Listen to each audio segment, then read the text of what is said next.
जय हिंद दोस्तों। आज का हमारा वीडियो का टॉपिक है why DC transmission is not used. कहने का मतलब है जितने भी हम लोग ट्रांसमिशन लाइन देखते होंगे अगल बगल, वो सब हम लोग एसी में ही क्यों यूज करते हैं, आखिर हम लोग डीसी में क्यों यूज नहीं करते हैं। ठीक है दोस्तों, तो दोस्तों यहाँ पे आपके मन में एक सवाल आएगा कि HVDC जो हमारा होता है वो तो हम लोग डीसी में ही यूज करते हैं। ठीक है दोस्तों, तो दोस्तों इसके पीछे क्या कारण है वो सब भी इस वीडियो में समझेंगे।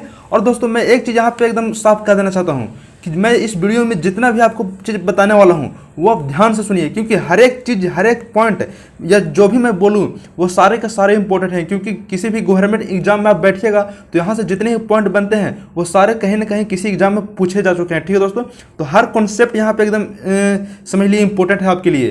तो कृपया आप इस वीडियो को एकदम आराम से 5 मिनट 6 मिनट जो भी लगता है आप इसको ध्यान से देखिए, आपका कोई भी कन्फ्यूजन यहाँ पे नहीं बचेगा। तो चलिए फिर हम लोग वीडियो को स्टार्ट कर लेते हैं। दोस्तों यहाँ पे हम लोग एक बात पहले जानते हैं कि हमारे पास दो तरह का सप्लाई सिस्टम होता है। एक तो हम लोग एसी में पावर को भेजते हैं या फिर हम लोग यहाँ पे डीसी में पावर को भेजते हैं। ठीक है दोस्तों, तो पहले दोस्तों हम लोग यह समझ लेते हैं कि डीसी में आखिर क्या क्या फायदा है। ठीक है दोस्तों, फिर भी हम लोग यहाँ पे डीसी ट्रांसमिशन क्यों यूज नहीं करते हैं, तो पहले इसका हम लोग फायदा समझ लेंगे। तो दोस्तों डीसी का हमारा पहला एडवांटेज होता है कि इसमें हमारा स्किन इफेक्ट नहीं होता है। स्किन इफेक्ट कहने का मतलब दोस्तों, स्किन इफेक्ट सिर्फ हमारा एसी में ही आता है। ठीक है दोस्तों, इसमें होता क्या है कि किसी भी कंडक्टर के अंदर अगर हम लोग करंट फ्लो कराएंगे, अगर वह एसी करंट रहेगा तो करंट क्या होगा कि ये हमारा सरफेस के ऊपर से फ्लो होगा। ठीक है दोस्तों, जबकि डीसी केस में ऐसा कुछ भी नहीं होता है। डीसी में स्किन इफेक्ट नहीं आता है, तो जिसकी वजह से क्या होता है कि ये पूरा क्रॉस सेक्शन है वो हमारा यूटिलाइज होता है। पूरे क्रॉस सेक्शन से हमारा क्या होता है, करंट यहाँ पे फ्लो होता है। जबकि एसी में क्या होता है, सिर्फ हमारा सरफेस पे फ्लो होता है, अंदर अंदर हमारा करंट बहुत कम फ्लो होता है। ठीक है दोस्तों, तो ये इसका डीसी का फायदा होगा कि इसमें हमारा स्किन इफेक्ट नहीं होता है। दूसरा हमारा है एल एंड सी। दोस्तों एसी में क्या होता है कि एल और सी हमारा इंडक्टेंस और कैपेसिटर फॉर्म होता है, जिसके कारण क्या होता है कुछ ना कुछ हमारा यहाँ पे वोल्टेज ड्रॉप करवाता है। जबकि दोस्तों डीसी में क्या होता है कि हमारा ट्रांसमिशन लाइन में ना तो हमारा इंडक्टेंस फॉर्म होता है और ना ही कैपेसिटेंस फॉर्म होता है। दोस्तों यहाँ पे डीसी में हमारा एल और सी जीरो क्यों होता है, तो क्योंकि दोस्तों हमारा जैसे जानते हैं कि एक्सेल जो हमारा इंडक्टेंस का फॉर्मूला होता है वो एक्सेल बराबर क्या होता है 2πfl। तो दोस्तों यहाँ पे जो फ्रीक्वेंसी होता है वो डीसी में क्या होता है, डीसी में फ्रीक्वेंसी हमारा जीरो होता है, तो जिसके कारण क्या होता है ये पूरा टर्म हमारा जीरो होता है, तो इसलिए यहाँ पे इंडक्टेंस में फॉर्म नहीं होता है। वहीं अगर कैपेसिटर की बात करें तो एक्सी बराबर क्या होता है 1/2πfc। ठीक है दोस्तों, ये होता है। तो यहाँ पे फ्रीक्वेंसी क्या हो जाएगा, यहाँ पे हम लोग डीसी में फ्रीक्वेंसी जीरो लेंगे, तो इसी कारण क्या होता है कि ये पूरा टर्म हमारा जीरो हो जाएगा। तो इसी कारण हमारे यहाँ पे डीसी में ना एल होता है ना सी होता है, ये दोनों हमारा फॉर्म नहीं होता है। तो यहाँ पे क्या होता है कि यहाँ पे हमारा वोल्टेज ड्रॉप क्या होता है डीसी में कम होता है, जबकि एसी में क्या होता है एल और सी फॉर्म होता है, जिसके कारण क्या होता है डीसी के कंपेरिजन में ज़्यादा वोल्टेज ड्रॉप होता है। ठीक है दोस्तों, क्योंकि दोस्तों यहाँ पे बेसिकली होता क्या है कि डीसी में जितना भी वोल्टेज होता है सिर्फ और सिर्फ हमारा रजिस्टर के कारण मतलब कि ड्रॉप होता है। ठीक है, जबकि अगर एसी में बात करें तो यहाँ रजिस्टर के कारण तो होगा ही होगा, साथ में हमारा इंडक्टर के कारण भी होता है, कैपेसिटर के कारण भी होता है। ठीक है दोस्तों, तो दोस्तों इन सब कारणों के कारण यहाँ पे एसी में हमारा ज़्यादा वोल्टेज ड्रॉप होता है, जबकि डीसी में हमारा क्या होता है कम वोल्टेज ड्रॉप होता है। अब यहाँ पे दोस्तों यहाँ पे वोल्टेज रेगुलेशन आया। ठीक है दोस्तों, तो दोस्तों डीसी में जो वोल्टेज रेगुलेशन होता है वो बहुत कम होता है। ठीक है दोस्तों, और वोल्टेज रेगुलेशन कम होना भी चाहिए। ठीक है दोस्तों, वोल्टेज रेगुलेशन जितना मिनिमम से मिनिमम रहे या फिर कहें कि आइडियल कंडीशन में एकदम जीरो रहे तो वो हमारे लिए बेस्ट होगा। वोल्टेज रेगुलेशन कहने का मतलब कोई दोस्तों मतलब कि समझ लेते हैं कि हमको हमारा वोल्टेज रेगुलेशन मैक्सिमम होना चाहिए, लेकिन ये बिल्कुल भी गलत है। वोल्टेज रेगुलेशन हमारा कम से कम होना चाहिए। ठीक है दोस्तों, यहाँ पे मैं आपको समझाता हूँ। जैसे कि यहाँ पे कोई जनरेटिंग स्टेशन है, तो यहाँ से जो हमारा वोल्टेज भेज रहे हैं तो रिसीविंग एंड पे हमारा पहुंच रहा है वोल्टेज, तो इसके बीच में जो भी हमारा वोल्टेज ड्रॉप होगा उसी को हम लोग वोल्टेज रेगुलेशन बोलते हैं। सिंपली आपको समझना है कि जो भी हम लोग यहाँ से वोल्टेज भेज रहे हैं सेंडिंग एंड से, तो ये हमारा रिसीविंग एंड हो गया, तो इसके बीच में जितना भी कम से कम हमारा वोल्टेज ड्रॉप होगा उतना हमारा अच्छा होगा, उतना हमारा वोल्टेज रेगुलेशन ठीक रहेगा। ठीक है दोस्तों, तो वोल्टेज रेगुलेशन हमारा हमेशा मिनिमम से मिनिमम होना चाहिए ताकि हमारा ज़्यादा से ज़्यादा वोल्टेज यहाँ पे लोड के पास पहुँच सके। ठीक है दोस्तों, तो वोल्टेज रेगुलेशन क्या होता है डीसी में हमारा मिनिमम होता है, जबकि एसी में हमारा क्या होता है ज़्यादा होता है। ठीक है, यहाँ पे दोस्तों डीसी का एक और फायदा है कि ओनली 2 कंडक्टर यूज। कहने का मतलब सिर्फ हम लोग यहाँ पे डीसी में 2 कंडक्टर यूज करते हैं। कोई भी हम लोग यहाँ पे इलेक्ट्रिसिटी जनरेट कर रहे हैं जनरेटर से, तो सिर्फ एक हमारा होता है यहाँ पे सेंडिंग, जैसे एक होता है हमारा यहाँ पे फेज वायर और दूसरा हमारा यहाँ पे न्यूट्रल होता है। ठीक है दोस्तों, तो यहाँ पे सिर्फ डीसी में 2 कंडक्टर यूज करते हैं, जबकि वहीं अगर हम लोग एसी की बात करें तो यहाँ पे हम लोग 3 कंडक्टर यूज करते हैं RYB। ठीक है, तो एसी का क्या होता है यहाँ पे ओवरऑल कॉस्ट हमारा बढ़ जाता है, जबकि डीसी में क्या होता है कि हमारा कॉस्ट का यहाँ पे जो पैसा है उसका हमारा बचत होता है। ठीक है दोस्तों, अगला पॉइंट हमारा दोस्तों है स्टेबिलिटी। तो दोस्तों डीसी में हमारा जो सिस्टम होता है वो काफ़ी ज़्यादा स्टेबल होता है एसी के कंपेरिजन में। क्यों? क्योंकि दोस्तों यहाँ पे जो हम लोग डीसी जो हम लोग जनरेट करते हैं उसके लिए हम लोग यहाँ पे सिंक्रोनस जनरेटर यूज करते हैं। और सिंक्रोनस जनरेटर क्या होता है दोस्तों कि ये हमारा एक फिक्स्ड स्पीड पे रोटेट करते रहता है, ठीक है दोस्तों, जिसकी वजह से क्या होता है कि यहाँ पे जो हमारा स्टेबिलिटी मिलता है डीसी में वो एसी के कंपेरिजन में काफ़ी अच्छा होता है। अगला पॉइंट है दोस्तों हमारा कोरोना लॉस। तो दोस्तों डीसी में जो कोरोना लॉस होता है वो हमारा बहुत कम होता है एसी के कंपेरिजन में। किसी किसी को दोस्तों लगता होगा कि कोरोना लॉस हमारा डीसी में एकदम जीरो होता है, तो दोस्तों ऐसा बिल्कुल भी नहीं है। कोरोना लॉस जो होता है वो हमारा इस पर डिपेंड करता है, फ्रीक्वेंसी पे, F+25 इसका ये फॉर्मूला होता है, ठीक है दोस्तों, कोरोना लॉस पे। तो दोस्तों जो हमारा डीसी में फ्रीक्वेंसी होता है वो तो हमारा जीरो होता है, ठीक है। तो जो भी हमारा कोरोना होगा वो क्या होगा, ये 25 के कारण ही ओकर होगा, ठीक है दोस्तों। लेकिन अगर एसी की बात करें तो एसी में हमारा जो फ्रीक्वेंसी होता है वो हमारा 50 हर्ट्ज होता है। तो ये 50 + 25 कितना हो गया, तो ये हमारा यहाँ पे हो जाता है 75, ठीक है दोस्तों। तो क्या मतलब क्या है दोस्तों कि एसी में क्या होता है, कोरोना हमारा ज़्यादा होते हैं, ठीक है। डीसी में भी कोरोना होता है लेकिन वो क्या होता है, हमारा कम होता है, ठीक है दोस्तों। दोस्तों कोरोना होने का पीछे कारण क्या है दोस्तों, तो मान लेते हैं कि ये हमारा क्या है, ट्रांसमिशन लाइन है, ठीक है दोस्तों। तो इस ट्रांसमिशन लाइन में अगर 1 सेंटीमीटर जो हमारा इस एरिया है, 1 सेंटीमीटर का ये जो लेंथ है इसमें, तो 1 सेंटीमीटर के अंदर अगर यहाँ पे 30 kV पर सेंटीमीटर अगर वोल्टेज हो गया, 30 kV पर सेंटीमीटर, तो क्या होता है कि यहाँ पे हमारा कोरोना ऑकर हो जाता है, ठीक है दोस्तों। तो कोरोना ऑकर होने से क्या होता है कि यहाँ पे ब्लूइश जो हमारा हल्का लाइट, ब्लू कलर का लाइट यहाँ पे जल जाएगा, मतलब कि अगल बगल ब्लूइश लाइट दिखने को मिलेगा। और क्या होता है कि दोस्तों यहाँ पे O3 का फॉर्म होता है, जिसके वजह से क्या होता है, कंडक्टर को ये कोड़ देता है, खुरदुरा कर देता है, ठीक है दोस्तों। और कोरोना कारण भी क्या होता है कि इसमें हमारा वोल्टेज ड्रॉप होता है, तो ये भी क्या होता है कि हमारा एसी के लिए ठीक नहीं है, ठीक है दोस्तों। तो कोरोना लॉस क्या होता है यहाँ पे डीसी में क्या होता है, एकदम कम होता है, बहुत कम होता है। तो ये भी डीसी के लिए क्या हो गया, फायदा हो गया।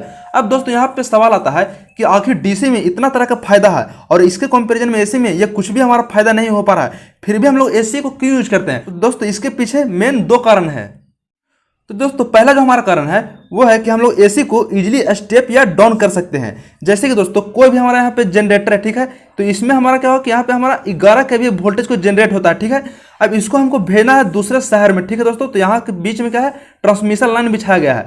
तो दोस्तों यहाँ पे क्या करते हैं कि बीच में हम लोग यहाँ पे ट्रांसफॉर्मर लगा देते हैं, और ट्रांसफॉर्मर से क्या करते हैं कि यहाँ पे ये जो हमारा 11 kV जो वोल्टेज जो जनरेट हुआ, इसको हम लोग 132 kV वोल्टेज में क्या करते हैं, बढ़ाकर भेजते हैं। बढ़ाकर भेजने से क्या होता है कि यहाँ पे हमारा इफिशियंसी बढ़ जाता है, वोल्टेज ड्रॉप कम होता है एसी में, ठीक है दोस्तों। तो इसीलिए वोल्टेज को बढ़ाकर भेजते हैं। तो वोल्टेज को बढ़ा के भेजने के लिए बीच में हम लोग ट्रांसफॉर्मर लगाते हैं। और ट्रांसफॉर्मर क्या होता है दोस्तों, ये ट्रांसफॉर्मर हमारा एसी पे काम करता है।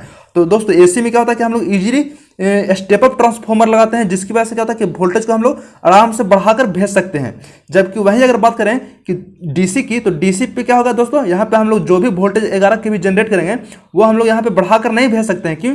क्योंकि दोस्तों बढ़ाने के लिए हमको चाहिए ट्रांसफॉर्मर, और ट्रांसफॉर्मर क्या होता है डीसी पे हमारा काम नहीं करता है। तो ये इसका एक बहुत बड़ा प्रॉब्लम है कि सिर्फ हम लोग यहाँ पे एसी को स्टेप या डाउन कर सकते हैं, डीसी को हम लोग स्टेप या डाउन करना बहुत ज़्यादा कॉम्प्लिकेटेड हो जाता है, ठीक है दोस्तों। तो इसलिए हम लोग यहाँ पे एसी को पहला प्रीफरेंस देते हैं। दूसरा दोस्तों हमारे यहाँ पे कम्यूटेशन का प्रॉब्लम, ठीक है दोस्तों, कम्यूटेशन प्रॉब्लम। दोस्तों इसमें बेसिकली होता क्या है, जैसे कि दोस्तों हम लोग यहाँ पे डीसी जनरेट करने के लिए क्या करते हैं, यहाँ पे हम लोग सिंक्रोनस जनरेटर यूज करते हैं, ठीक है दोस्तों।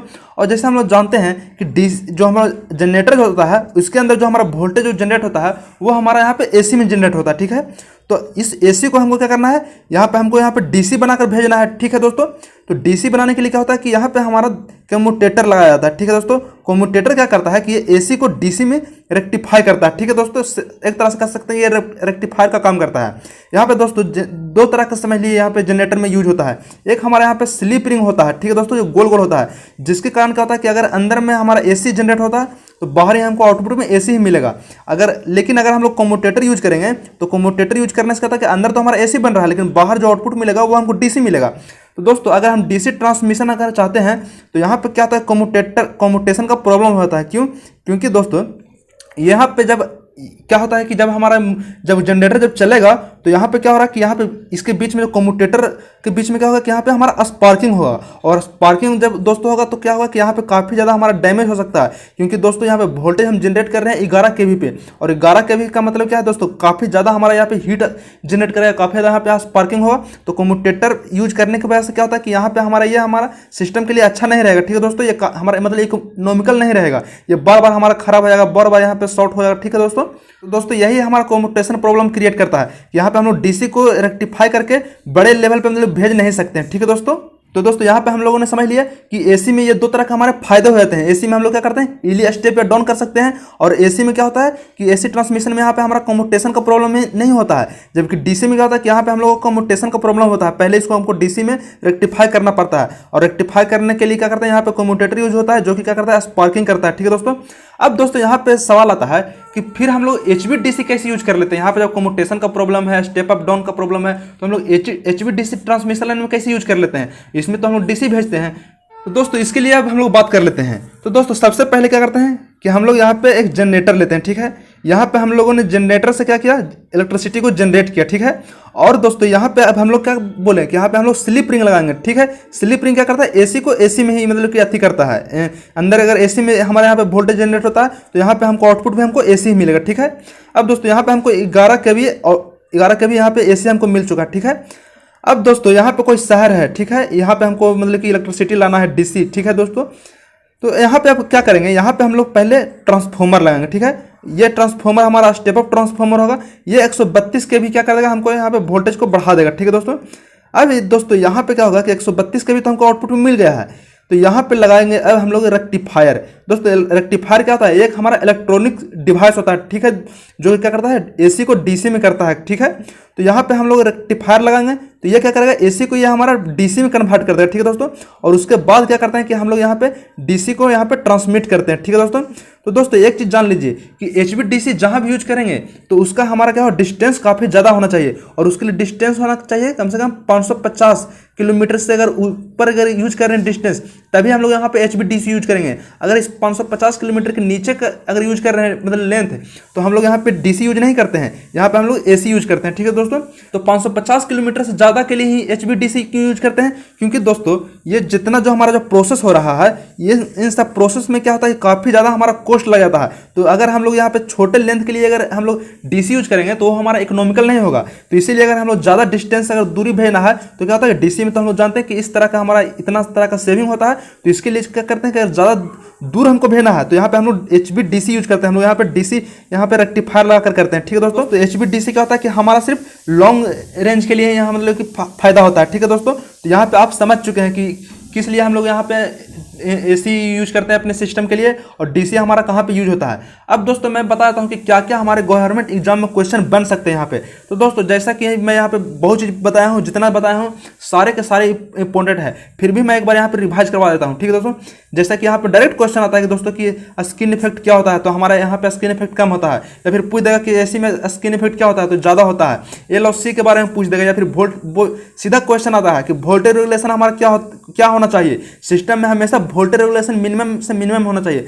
चाहे अगर क्वेश्चन में बात करें एसी का या डीसी का, तो वोल्टेज रेगुलेशन हमेशा सिस्टम में जितना मिनिमम से मिनिमम रहे वो हमारे लिए बेस्ट सिस्टम होगा। ठीक है दोस्तों, और दोस्तों ये यहाँ पे ये भी पूछ देता है कि डीसी में स्टेबिलिटी हमारा कैसा होगा एसी कंपेरिजन में, या फिर कोरोना लॉस से भी क्वेश्चन पूछ देता है कि जैसे कि कोरोना लॉस जब होता है तो कैसा कलर का वहाँ पे हमारा जलता हुआ दिखाई देगा। तो यहाँ पे आपको बताना है ब्लूइश कलर का। ठीक है दोस्तों, ये क्या क्या कर सकता है, तो दोस्तों ये कंडक्टर कोड देता है, ये O3 गैस यहाँ पे फॉर्म करता है, कंडक्टर जो होता है उसको खुरदुरा कर देता है। ठीक है दोस्तों, जिसकी वजह से क्या होता है कि यहाँ पे इफिशियंसी भी हमारा कोरोना लॉस के कारण क्या होता है, कम जाता है।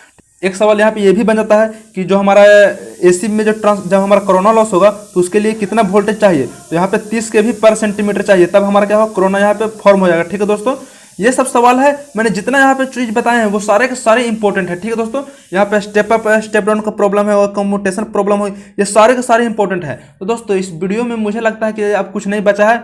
अगर फिर भी कुछ दिक्कत आपको रहा था तो आप हमें कमेंट कर सकते हैं, मैं उस पर अगला वीडियो बना दूंगा। और अगर आप इलेक्ट्रिकल से जुड़े रहना चाहते हैं और ऐसे ही इंटरेस्टिंग वीडियो चाहते हैं तो आज हमारे चैनल को सब्सक्राइब कर लीजिए। तब तक के लिए जय हिंद, वंदे मातरम। मिलते हैं अगली वीडियो में।